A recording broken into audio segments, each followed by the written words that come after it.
Hi guys, nandito kami sa immigration at nagpalit po ako ng permanent visa. So ayun, ang bilis lang namin, 30 minutes lang po kaming sa loob. Ang bilis po ng bigay ng permanent dito. Ayan sa immigration po. Wala pong babayaran dahil sa mga permanent resident na po ako dito matagal sa Japan. Wala pong babayaran po at passport, educant permanent lang ang ibibigay. At ayun, tapos mag-sign.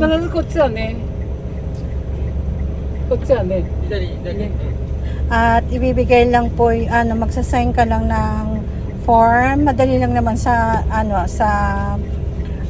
first floor, tapos sa second floor ibibigay mo na papel, tapos magpapaano po, kung wala pa po kayong picture guys, magpapa-picture muna kayo sa passport, alien card o permanent resident card. Kukuha kayo ng number na nyo sa counter, tapos hihintayin nyo lang po yung number na tatawagin kayo, tapos ipapass nyo lang po yung mga kailangan, tapos i-check po ng staff dito sa new can. And ayun na, tapos hindi pa nga umiinit yung puwet ko. Hindi pa umiinit yung puwet namin ni Papa. Ay dyan, tinawag ka agad kami. Kaya very good talaga po ang ng Japan. Super bilis ng nila. Kahit madami din pong naghihintay pong ibang lahi na mga ng mga papel nila sa mga visa dito sa immigration. So, yun lang po guys. At wag po kayong maniniwala na magbabayad kayo ng 10 lapad, 30 kalapad. Wag po kayong maniniwala guys. Kailangan nyo muna pong pumunta mismo dito sa immigration bago kayong magpanik-panik ng bongga-bongga. At mas maganda po yung pumunta po kayo mismo or magtanong para alam nyo po yung mga dapat nyo pong gawin. Huwag po kayong maniwala sa mga nakikita natin sa mga bali-balita sa Facebook, kung ano-ano po, ganyan, ganito, ganyan. May stress lang po kayo. Kaya kailangan nyo lang po talaga yung pinaka maganda, pumunta na lang po kayo dito sa immigration at mas madali pang magtanong sa mga dito sa immigration officer po dito sa New Can. So yun at thank God at yun, okay na po yung aking resident card ulit. So matagal na naman ang palitan na naman ng so binigay po sa akin yung talagang din po, pang matagalon po talaga. Hindi ko na lang po sa inyo sasabihin guys kung ilang taon. Basta matagal po yung binibigay, katulad nung dati. Dahil matagal naman po ako dito sa Japan naka-stay. So yun, thank you God at okay po yung process ko po ngayon. Sa totoo lang guys, magtatanong lang po sana po kami ng kung anong mga dadalhin. Kasi ang tagal mga 10 years yata kami hindi nakapunta dito kasi 10 years ng mga resident card binibigay, di ba? Tapos ayun, magtatanong sana kami, yung banding lang namin, magtatanong kami dito. So yun, nagtanong kami, pwede na pala. So namama na kami pumunta, nag-sign na ako kasi wala naman masyadong tao. So yun lang guys. Thank you so much Papa. Ay gito ko sign. It's lang. Zero na walang babayaran guys. Pero depende yata sa ibang visa card. Di siya tabon hukano visa wa hukano kakaroon. Yun lang hindi ko alam guys kung yung mga first time na ng visa, yun yata ang magbabayad ng pero yung mga kagaya kong mga permanent na dito, so wala pong babayaran guys. Yun, tandaan nyo guys, kailangan nyo munang pumunta dito sa immigration before kayong panic kung ano mga kailangan, magtanong, at mas maganda yung ganun po guys, kaysa magpanik po paagad kayo. Wala pong babayan ng 30 kalapad, 10 lapad, wala. Itsumunyo na tataka jumang ka san jumang haraw, so zero yen, walang babayaran po. So yun lang. So yan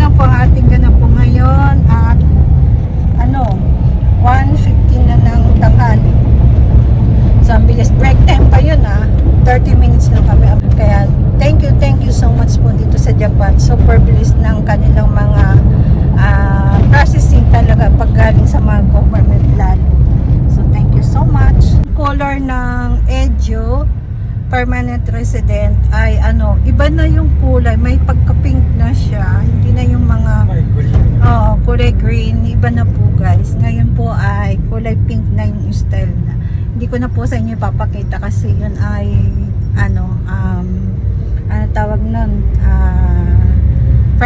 privacy na po kasi sa mga ganyan na bagay. So yan lang guys, at sana po ay ganon din kabilis yung pag-process nyo sa visa card nyo po.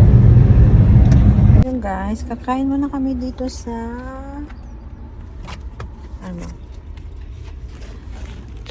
restaurant. Yan siya guys. Nauna na si Papa.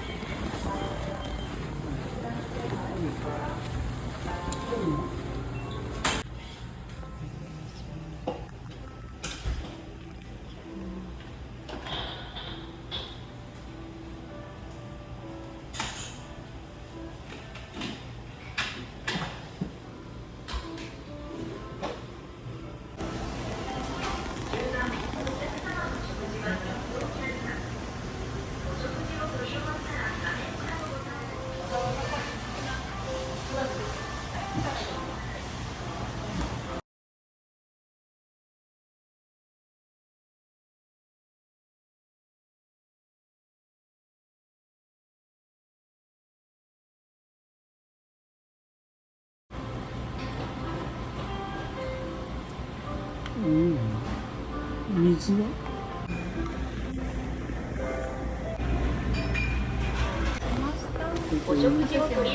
Ay, arigato.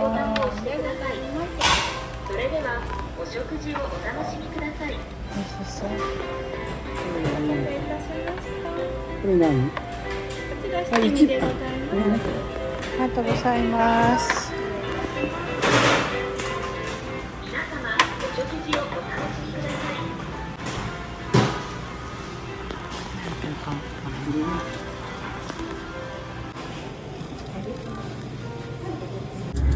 Naka-ipay.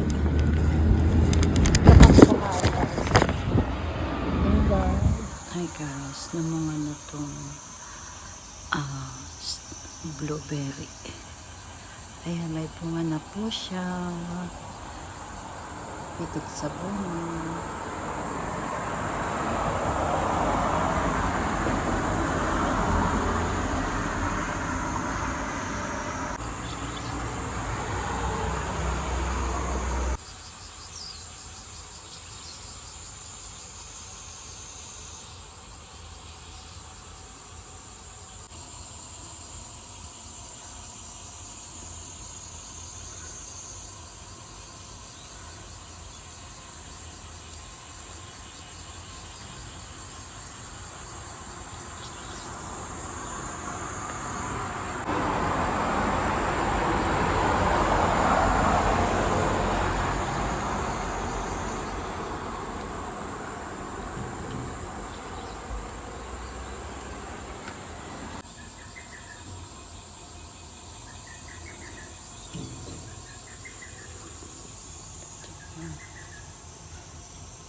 Hi guys, good afternoon. I-share ko lang po itong tanadan! Shimamura. Galing po ako sa Shimamura at bumili po ako ng mga kagamitan po namin. Ayan po, mga price down po kasi sa Shimamura. Dito po yan sa Japan. Yung pang siya sa mga teenager po guys, mga pang design, Halimbawa sa mga jeans, yan, linalagay po nila. Kahalaga ng, ayan po yung price niya. Price daw na po. Bili din po ako ng protection sa kamay. Kasi mainit po. Po yung niya. Yan, panlagay po sa kamay. Ito, ganito po siya guys. Ay hindi po masunog yung balat. Or hindi masunog yung mga natin sa kamay. Or init po sa labas, lalo pag may mga ginagawa ka, may work ka, may mga linalakad ka. Kailangan din natin ng protection. Uso po ito dito sa Japan guys, yung mga ganito na naglalagay sa kamay ng protection na ganito. At yung price niya, yan po. Gohakuguju yen. Yan kay Papa. Drymon. Yan, Drymon siya. Yan po siya likod. Ang cute niya. Isang pantas din guys. Nagkakahalaga siya ng 7. Mga price down na po. Kadamihan.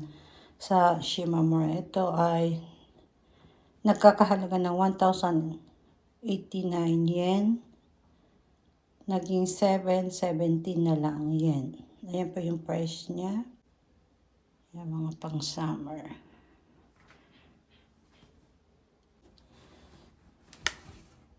Nabili ko din siya guys. Down na siya guys. Ito yung sa likod niya. Nabili ko guys yung isa na may kulay itim.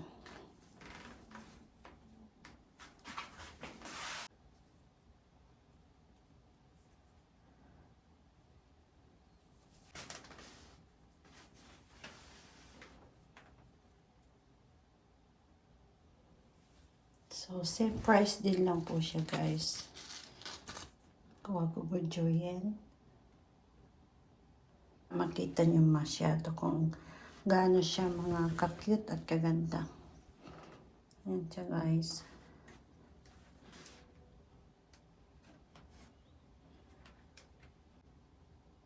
Dating 1,089 yen. And naging 990 yen na lang. Pajama po.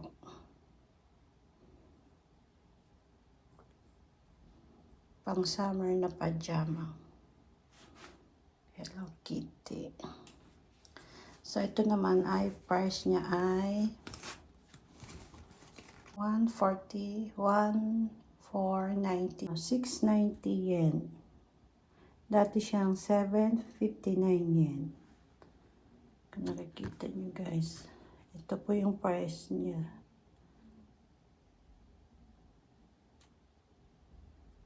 Ayan. So, malapad din siya. Dito naman pink na pink yung color. Tapos dito medyo mild lang yung color niya. Ganito siya kalapad. Ayan. Diba? Pink na pink. Pink, pink.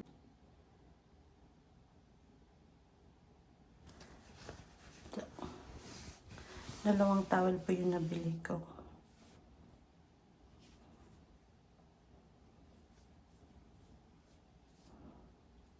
Ayan po.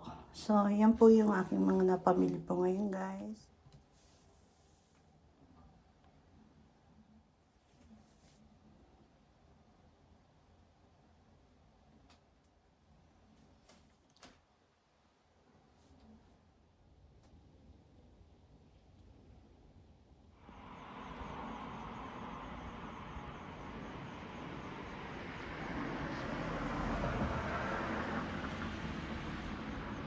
Ito naman yung gulay na nabili ko sa Mitsubishi. Gulay is life. Ang dami.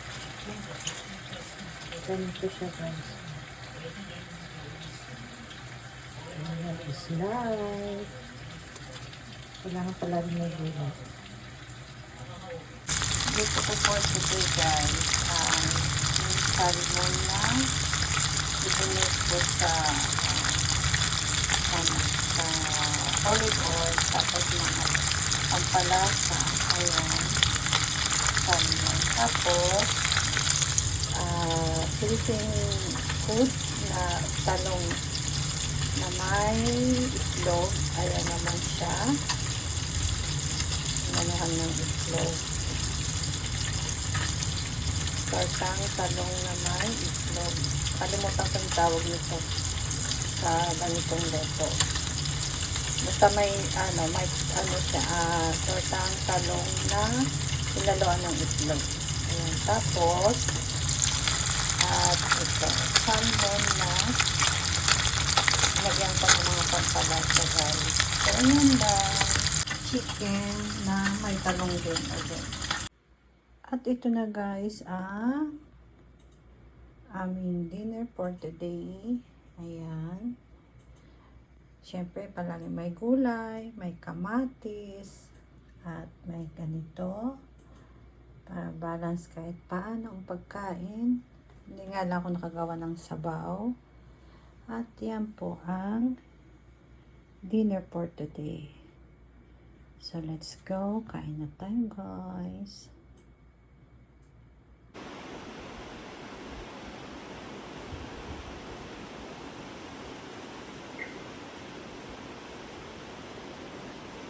Daan lang kami.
Lain ng pinarkingan namin. Tapos balik ulit kami dyan sa loob kasi maghahanap kami ng ng bag ng aming anak. Ilagay ng computer guys.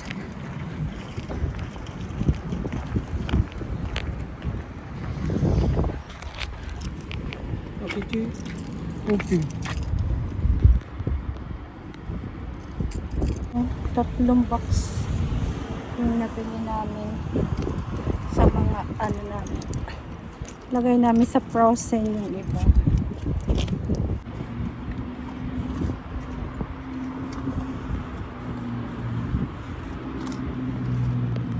Lagay namin yan.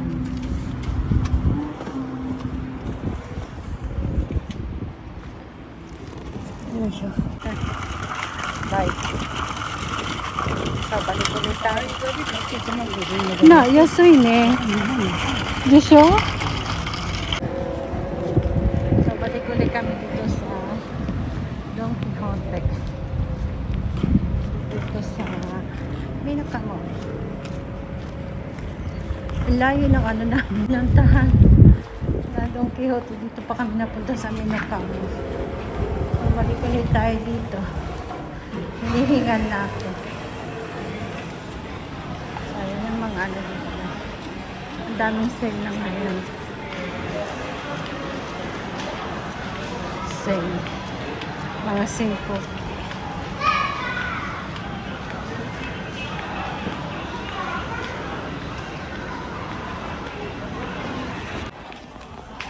Ayun guys, ang daming maghahanap siya ng kabata. Mga ng anak. Ang cute naman ito. Black.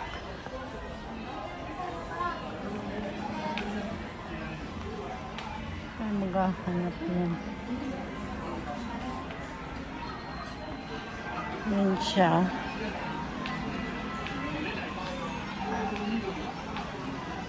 Ang cute.